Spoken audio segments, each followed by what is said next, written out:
మోందా తుఫాన్ తీరం వైపు దూసుకొస్తోంది. సాయంత్రం 6 గంటలకు తీరం దాటే ప్రక్రియ మొదలై రాత్రి 11 గంటలకు పూర్తిగా తీరం దాటే ఛాన్స్ ఉంది.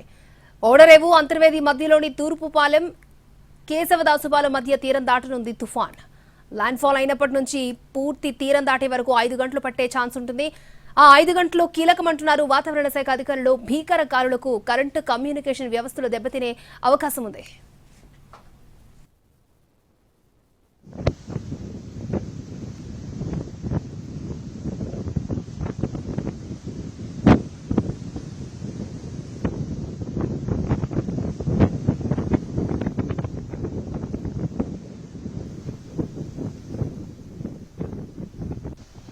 మోందా తుఫాను తీరం వైపు దూసుకొస్తోంది. సాయంత్రం 6 గంటలకు తీరం దాటే ప్రక్రియ మొదలై రాత్రి 11 గంటలకు పూర్తిగా తీరం దాటే అవకాశం ఉంటుంది.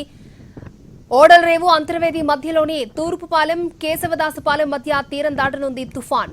ల్యాండ్ ఫాల్ అయినప్పటి నుంచి పూర్తిగా తీరం దాటే వరకు 5 గంటలు పట్టే అవకాశం ఉంది. ఆ 5 గంటలు చాలా కీలకమంటున్నారు వాతావరణ శాఖ అధికారులు.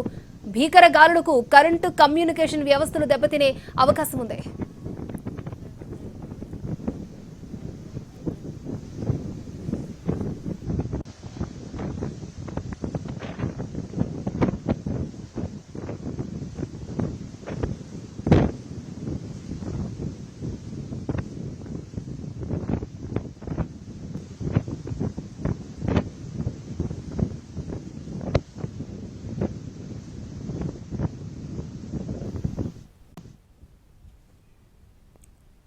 మోందా తుఫాను తీరం వైపు దూసుకొస్తోంది. సాయంత్రం 6 గంటలకు తీరం దాటే ప్రక్రియ స్టార్ట్ అయి రాత్రి 11 గంటలకు పూర్తిగా తీరం దాటే అవకాశం ఉంది. అలాగే ఓడరేవుల అంతర్వేది మధ్యలో తూర్పుపాలెం కేశవదాసుపాలెం మధ్య తీరం దాటుతుంది.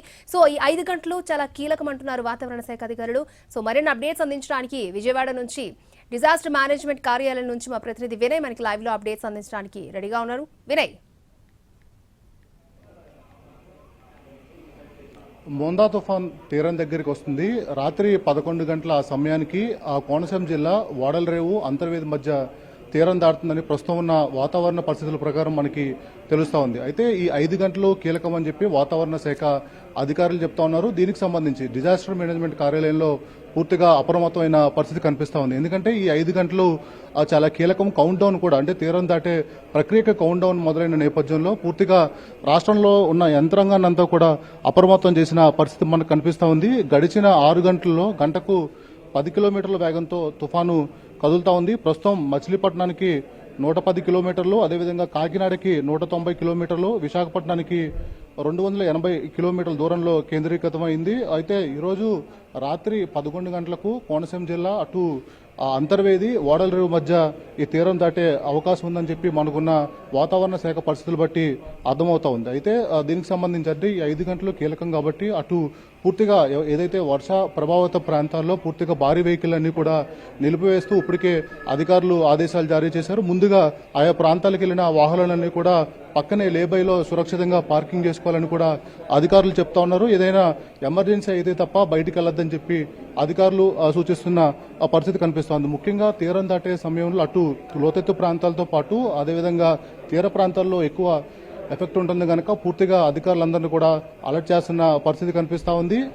దాంతో పాటు పూర్తిగా అటు వెహికల్స్ సంబంధించి ఏదైతే ఇప్పుడు అటు కోస్తరా జిల్లాలతో పాటు కొన్ని జిల్లాల్లో ఈ వర్ష ప్రభావం ఎక్కువ ఉందని చెప్పి ఎప్పటికప్పుడు ఇక్కడ నుంచి అధికారులకు ఆదేశాలు జారీ చేస్తున్న నేపథ్యంలో ఆయా ప్రాంతాల్లో పూర్తిగా భారీ వెహికల్స్ అన్ని కూడా పక్కన పెట్టేస్తున్న పరిస్థితి కూడా కనిపిస్తా ఉంది. దాంతో పాటు ఈ తుఫాను తీరం దాటే సమయంలో మొత్తం పూర్తిగా కమ్యూనికేషన్ కూడా కట్ అవుతుంది కనుక వీల్ ఆన్ టవర్స్ అనే దాన్ని కూడా తీసుకుని వచ్చారు. దాంట్లో భాగంగానే ఆ కమ్యూనికేషన్ ద్వారా ఎప్పటికప్పుడు కూడా ఇటు డిజాస్టర్ మేనేజ్మెంట్ కార్యాలయానికి సమాచారం అందజేసే విధంగా కూడా ప్రక్రియ అంతా మొదలుపెట్టారు.